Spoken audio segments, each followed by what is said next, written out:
नमस्कार, उत्तराखंड की खबरों में आपका स्वागत है। मैं हूं मनोज मानस। खबरों का रुख करेंगे उससे पहले देख लेते हैं इस वक्त की अहम सुर्खियां। मुख्यमंत्री पुष्कर सिंह धामी ने प्रदेशवासियों को अक्षय तृतीया की बधाई दी। कहा, यह पर्व हम सबके जीवन में सौभाग्य एवं समृद्धि लेकर आए। मुख्यमंत्री पुष्कर सिंह धामी पहुंचे गंगोत्री धाम। मां गंगा की पूजा अर्चना की। वैदिक मंत्रोच्चार के साथ श्रद्धालुओं के लिए खुले कपाट। पूर्व सांसद बलराज पासी ने उठाए सवाल। कांग्रेस की संविधान बचाओ रैली पर उठाए सवाल। कांग्रेस की संविधान बचाओ रैली को बताया नौटंकी। हरिद्वार के निगम के जमीन खरीद घोटाले की होगी जांच। मुख्यमंत्री धामी ने दिए जांच के आदेश। धामी बोले, भ्रष्टाचार पर कायम रहेगा जीरो टॉलरेंस की नीति। ठंडा नहीं हो रहा आतंकी हमले का आक्रोश। भगत सिंह चौक पर फूंका गया पाकिस्तान का पुतला। बजरंग दल और व्हीप ने प्रदर्शन कर जलाया पुतला। और उत्तराखंड में पिथौरागढ़, अल्मोड़ा समेत कई जिलों में हो सकती है भारी बारिश। तेज हवाओं का अलर्ट। पर्वतीय क्षेत्रों में तेज हवाओं के साथ गर्मी में कमी आई। आप देख रहे हैं के न्यूज, खबरों का सारथी। और उत्तराखंड की खबरों का रुख करेंगे उससे पहले आपको सीधा देश की राजधानी दिल्ली लिए चलते हैं, जहां कांग्रेस नेता राहुल गांधी क्या कुछ कह रहे हैं आपको सुनाते हैं। Census done. We want a date by when it's done. Put pressure on the government to make sure that 50% cap is destroyed. Third thing, which is Article 15(5), which is reservation in private educational institutions. It is already a law. We want that law to be implemented. So that is broadly the structure. We see the caste census paradigm of development, and we want to go beyond the caste census. We want to what is the participation of 90% population in the power structure of our country? Where are they participating and where are they not participating? And we want to give them participation and access to power. So we are absolutely convinced in the Congress Party that the caste census is a first step of a completely new development paradigm in the country. We're going to push this paradigm through one way or the other. It doesn't matter what the BJP thinks. We have shown that we can pressure the BJP into doing the caste census. We're going to show you that we're going to doing 15(5) and also removing the 50% cap. Every Congress member, every Congress worker, every single person who has fought for the caste census, and there are millions of people, activists from communities, Dalits, Adivasis. I am very proud of what you have done. Not be possible without the effort, without the hard work that you have done. It is a campaign that we have run, and I am very proud of every single person who has helped us. And thank you.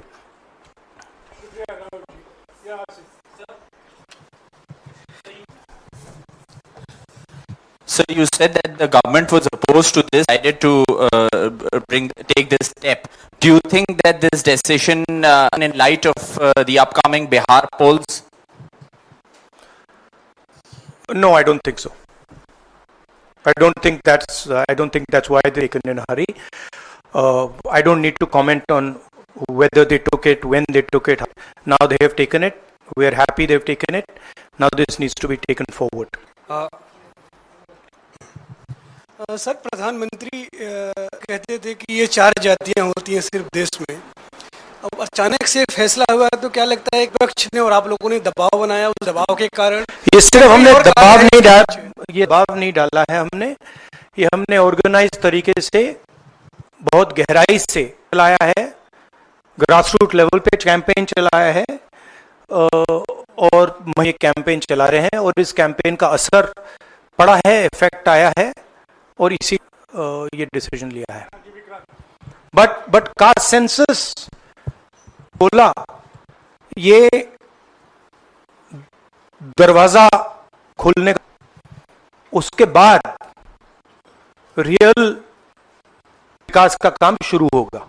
एक बार हमें information मिलेगी तो फिर हम इस information के basis पे हम एक्शन ले पाएंगे। मैं आपको 2-3 उदाहरण देता हूं। कास्ट सेंसस में से इंफॉर्मेशन किस ग्रैन्युलर आ रही है और किस टाइप की इंफॉर्मेशन आ रही है। तेलंगाना में कॉर्पोरेट स्ट्रक्चर है, मैनेजमेंट टीम, सीनियर मैनेजमेंट, उसमें आपको एक दलित नहीं मिलेगा, एक आएगा, एक पिछड़े वर्ग का व्यक्ति नहीं मिलेगा। मैं कह रहा हूं एक नहीं मिलेगा, मैं 1% नहीं मिलेगा, है ही नहीं। 90% of India is not first.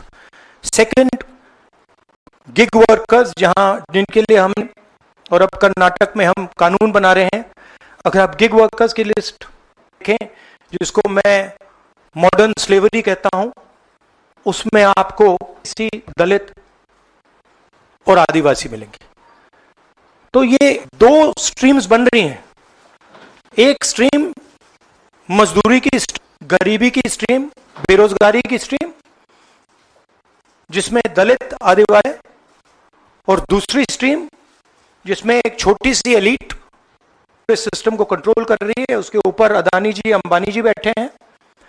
एक कास्ट सेंसस इस चीज को बदलने का फाउंडेशन है, पहला कदम है। राहुल जी, आप लगातार, लेकिन पिछले 11 सालों से प्रधानमंत्री मोदी इस पर नहीं मान रहे थे। अभी पहला हादसा हुआ, क्या आपको लगता है कि इस वक्त में जो टाइमिंग है प्रधानमंत्री की कास्ट सेंसस को पहलगाम से ध्यान भटकाने की कोशिश है? आप जर्नलिस्ट हो, ये आप लोगों का काम है। आपका काम स्पेक्यूलेशन है, मेरा काम स्पेक्यूलेशन नहीं है। मैं फैक्ट्स पे काम करता हूं। आप स्पेक्यूलेट कीजिए, मैं इस पे स्पेक्यूलेट नहीं करूंगा। मेरे को स्पेक्यूलेट करने, उन्होंने क्यों लिया, क्यों नहीं लिया, उसमें मुझे कोई इंटरेस्ट नहीं है। लिया, ये बड़ा, ये सेंसस कब होगा और ये किस पर होगा, कौन से सवाल इसमें होंगे, क्योंकि आप कह सकते हो कि हम, और फिर रेलेवेंट सवाल आपने नहीं पूछे तो फिर मतलब नहीं है।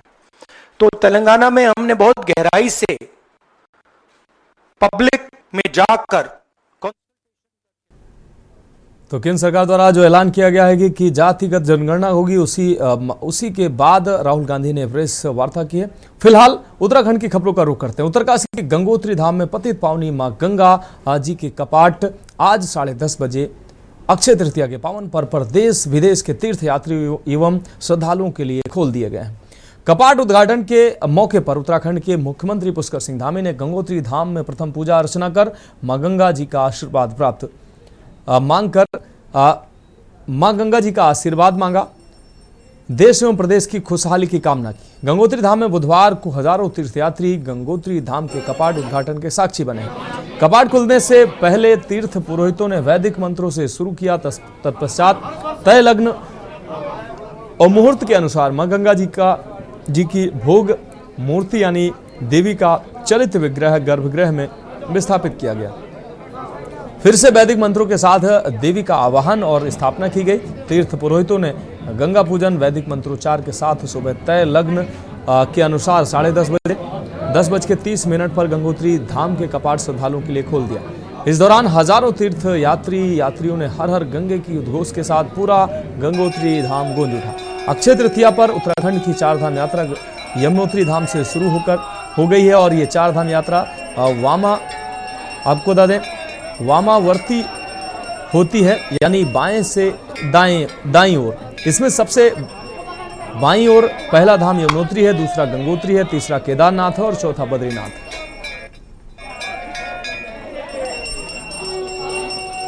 आज बहुत दिन है, अक्षय तृतीया भी है। मैं अक्षय तृतीया की भी सभी को बधाई देता हूँ। और इस शुभ घड़ी में आज से चारधाम यात्रा का शुभारंभ हो गया है।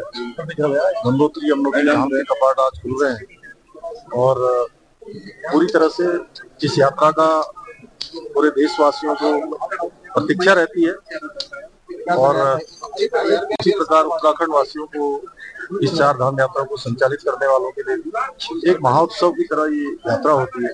सभी तैयारियां पूरी हो गई है। सभी प्रकार से आने वाले जो तीर्थ यात्री हैं, श्रद्धालु हैं, उनकी यात्रा सुरक्षित हो, सुगम हो, सरल हो, बिना किसी परेशानी के हो, उसके सारे प्रबंध यहाँ पर किए गए हैं। हमारा प्रयास है कि यात्रा विधिवत तरीके से तो नियोजन किया गया है, चाहे वो यातायात का हो, चाहे वो हमारे पुलिस विभाग का और सुरक्षा की दृष्टि से हो, चाहे वो हमारा परिवहन विभाग हो, सभी विभाग, पेयजल हो, सड़क वाले हो, सभी अभी काम चल ही रहा है, लेकिन अंतिम चरण पर काम पहुंच गया है। जहां जहां जैसी जैसी आवश्यकताएं होगी, हम यात्रा को सुगम बनाने के लिए, यात्रा को सरल बनाने के लिए लगातार काम करेंगे, हमारा प्रयास होगा। भगवती गंगा के अक्षय तृतीया के इस महापुण्य पर्व पर श्रद्धालुओं के लिए 10:30 बजे कपाट खोल दिए गए हैं। और निश्चित मानिए, आज व्यक्ति जो यहाँ पर आता है, माँ गंगा में स्नान करता है, तो उसके जो पुण्य हैं वो हजारों साल तक चलते हैं, ऐसी मान्यता है। और आप मानिए कि माँ भगवती गंगा के आज निर्माण दर्शन भी होते हैं, जो कि अपने आप में अद्भुत है।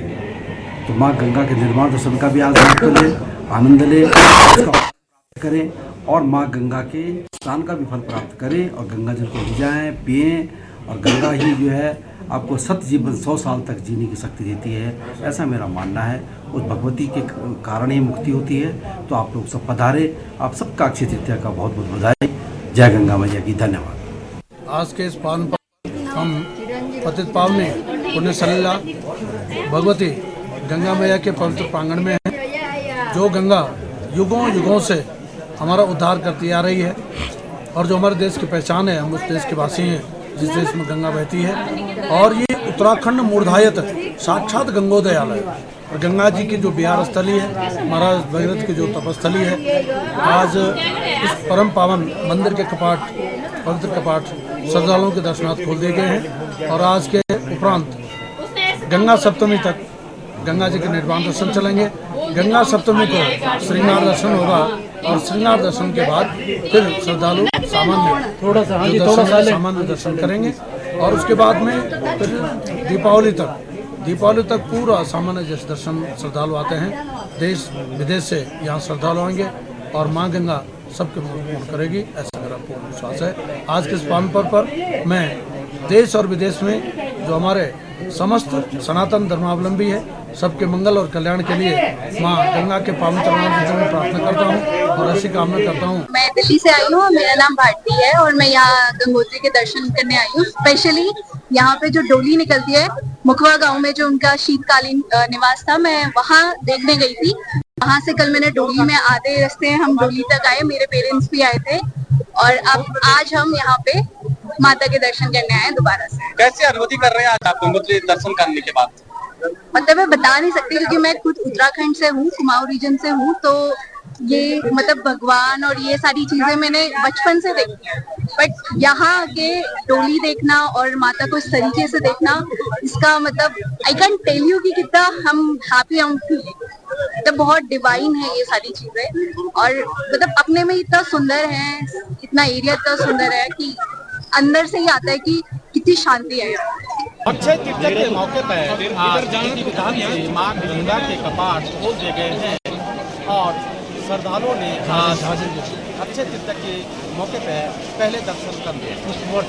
अब अगले 6 महीने तक मां गंगा के दर्शन गंगोत्री धाम में श्रद्धालु कर सकते। जे न्यूज के लिए गंगोत्री धाम से किरण सेमवाल की रिपोर्ट। फिलहाल खबरों में वक्त एक ब्रेक का है, जल्द हाजिर होंगे। आप देख रहे हैं के न्यूज, खबरों का सारथी। ब्रेक के बाद उत्तराखंड की खबरों में एक बार फिर से आपका स्वागत है। रुक करेंगे अगली अहम खबर का। उत्तराखंड की 4 धाम यात्रा आज से शुरू हो गई। यह यात्रा 6 नवंबर तक चलेगी। सबसे पहले आज गंगोत्री और यमुनोत्री के कपाट खुल गए। 2 मई को केदारनाथ धाम और 4 मई को बद्रीनाथ धाम के कपाट भी खुलेंगे। बात करें सुरक्षा और तैयारियों की, तो सरकार का दावा है कि सभी तरह की तैयारियां पूर्ण कर ली गई हैं। वहीं उत्तराखंड के जंगलों व शहरों में वनाग्नि का खतरा एक बार फिर से मंडराने लगा है। बीते कुछ वर्षों में उत्तराखंड के पहाड़ी क्षेत्र गर्मी में धधकते नजर आ रहे हैं, जिससे न सिर्फ वन संपदा का भारी नुकसान होता है, बल्कि स्थानीय आबादी, पर्यटन, पर्यावरण और जीव जंतुओं के अस्तित्व पर भी संकट गहराने लगता है। इसी बढ़ते खतरे को देखते हुए मुख्यमंत्री पुष्कर सिंह धामी ने सभी जिलाधिकारियों और विभागीय सचिवों के साथ वर्चुअल बैठक कर वनाग्नि प्रबंधन और 4 धाम यात्रा की तैयारियों की गहन समीक्षा की है। रिपोर्ट है।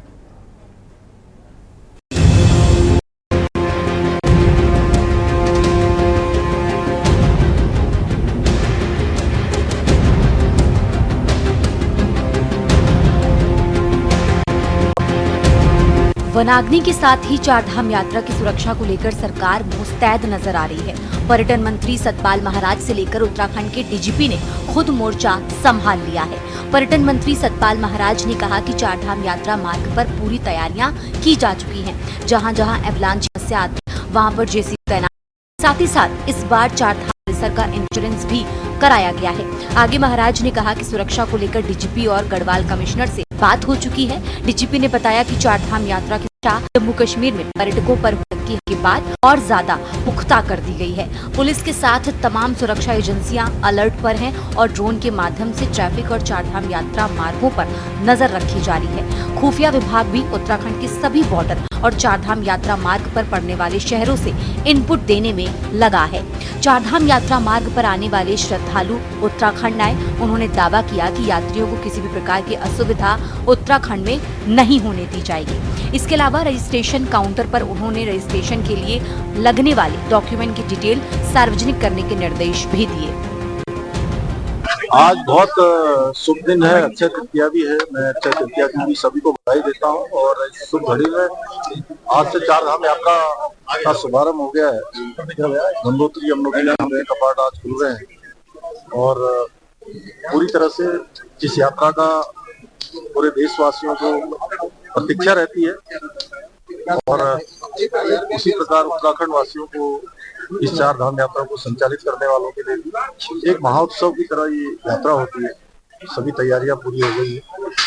सभी प्रकार से आने वाले जो तीर्थ यात्री हैं, श्रद्धालु हैं, उनकी यात्रा सुरक्षित हो, सुगम हो, सरल हो, बिना किसी परेशानी के हो, उसके सारे प्रबंध यहाँ पर किए गए हैं।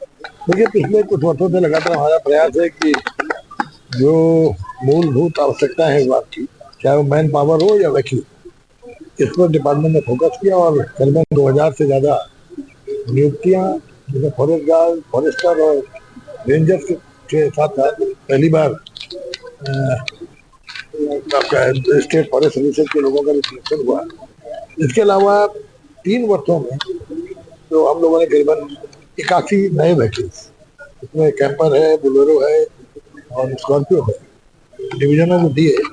इसके साथ साथ 300 मोटरसाइकिल और 328 के आसपास हमने मोटरसाइकिल दिए, ताकि हमारे कर्मचारियों के पास इस तरह की कोई कमियां न हो और कभी भी इस तरह की सूचना मिलने पर तत्काल वो अपने डेस्टिनेशन को ले जा सके। नहीं, ऐसा नहीं मैं मानता हूँ। देखिए, ऐसा है, हमारा उत्तराखंड के पाकिस्तान का बॉर्डर लगता नहीं है, तो यहाँ इतना इंटरप्रिटेशन नहीं है और यहाँ पर काफ़ी हमारी पुलिस सजग है, कोई भी ऐसी घटना होती नहीं है। और हमने पूरे यात्रा मार्ग में जहाँ भी एवलांच होता है, जहाँ भी पहाड़ गिरने की संभावना है, वहाँ पहले ही जेसीबी तैनात कर दिए हैं। मार्ग खुला रहेगा, उसका पूरा हमने बंदोबस्त किया है और निश्चित रूप में मैं कामना करता हूँ भगवान बद्री विशाल से कि यात्रा सबकी सरल और सुगम। जैसा आपको अवगत है, कल से उत्तराखंड राज्य में जो चारधाम यात्रा है वो प्रारंभ हो रही है और कल गंगोत्री जी के और यमुनोत्री जी के कपाट खुल रहे हैं। तो इसी कनेक्शन में पुलिस की कई दिनों से, बल्कि कई महीनों से एक व्यापक जो सुरक्षा योजना है उसकी तैयारी चल रही थी।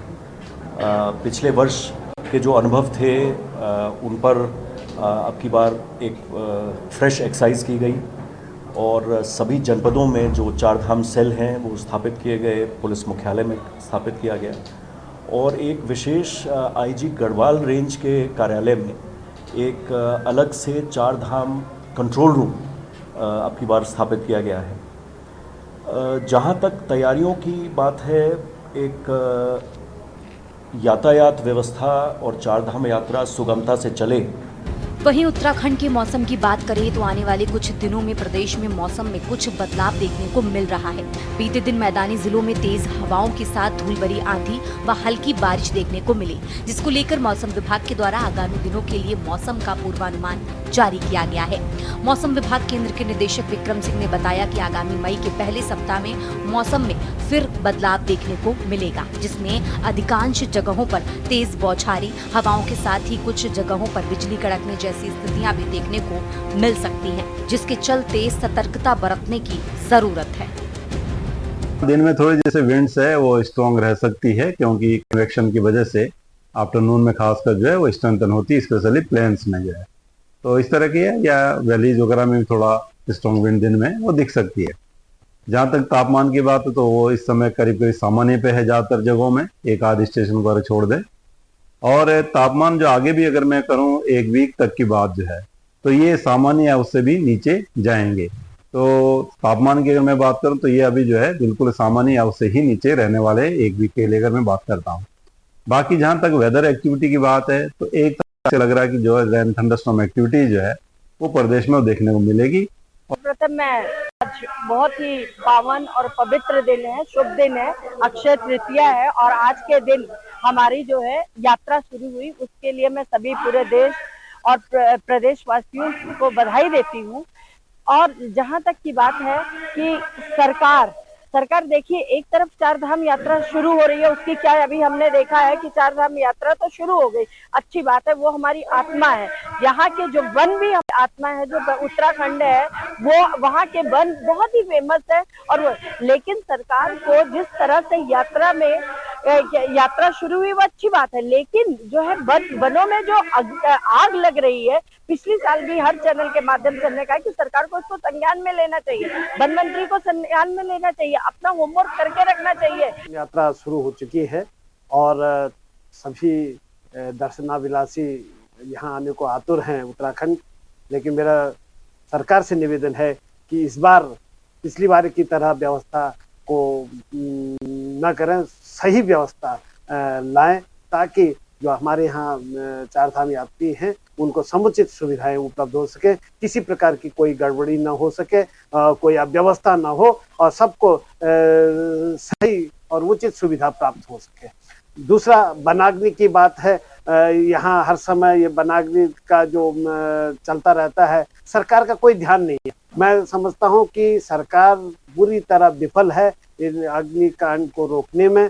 न वो वहाँ के जो ग्रामीण हैं उनसे ना तो सहयोग लेती, जनता से सहयोग का कोई उनका लेने का कोई योजना उनके पास नहीं है। कुछ पहले जो ग्रामीण बहुत सहयोग करते थे उसको बचाने में, जंगलों को, लेकिन अब नहीं लेते हैं। सही इक्विपमेंट नहीं मिल पा रहे, सही ढंग से टास्क फोर्स काम नहीं कर रहा है। आज से प्रारंभ हो गई है गंगोत्री धाम के जो कपाट हैं वो आज खुल गए हैं विधिवत, और दर्शनार्थी श्रद्धालु जो हैं वो अब 2 मई से जो है केदारनाथ के भी कपाट खुल जाएंगे, फिर बद्रीनाथ जी के भी कपाट खुलेंगे। चारों धामों की यात्रा जो है पिछले वर्ष जिस प्रकार से लोग आए थे वहां पर जिस प्रकार से लोगों की संख्या बहुत अधिक थी, इस बार बढ़ने की संभावना है। निश्चित रूप से सरकार ने इस सब चीजों को लेकर के अपने जो तैयारियां हैं पूर्ण कर ली हैं। ऑफलाइन रजिस्ट्रेशन हो चाहे ऑनलाइन रजिस्ट्रेशन हो, सभी पर पैनी निगाह जो है हमारे शासन प्रशासन की है। किसी भी तरीके से किसी भी श्रद्धालु को कोई दिक्कत ना हो, इन सब चीजों का विशेष ध्यान रखा गया है। सुरक्षा को लेकर के भी सारी जगहों पर माननीय मुख्यमंत्री जी ने निर्देशित किया है। इसको लेकर के सभी चारों धामों के लिए हमने अलग अलग से नोडल अधिकारी बनाए हैं। आपको बता दें कि फायर सीजन शुरू होते ही वन विभाग में आग बुझाने का काम करने वाले कर्मचारियों के लिए आधुनिक उपकरण भी उपलब्ध कराए हैं, जिनमें आग न लगने वाले जूते, चश्मा और आग बुझाने के इक्विपमेंट दिए गए हैं। साथ ही वन विभाग की गाड़ियों में भी पानी के गैलन रखे गए हैं, जिससे आग पर काबू पाया जा सके। वनाग्नि जैसे गंभीर मुद्दों को भी प्रमुखता से जटिल रहने के आदेश दिए गए। तापमान लगातार बढ़ रहा है। वनाग्नि की कुछ घटनाएं भी प्रदेश में मिली, जिस पर समय रहते काबू भी पाया गया। अभी कई पहाड़ियां ऐसी हैं जो यात्रा रूट के साथ अन्य जगहों पर वनाग्नि से वन संपदा को नुकसान पहुंचा रही है। इसी बीच मौसम विभाग से राहत भरी खबर ये है कि प्रदेश में आने वाले सप्ताह में बारिश से वनाग्नि की घटनाएं कम हो सकती हैं। लेकिन आने वाला समय प्रदेश में बढ़ती गर्मी के साथ वनाग्नि और जल संकट पैदा करता दिखाई दे रहा है। वहीं आज से प्रदेश में चारधाम यात्रा का आगाज शुरू हो गया है। ऐसे में इन संकटों से निपट पाना सरकार के लिए बड़ी चुनौती पैदा कर सकता है। Uttarakhand desk report.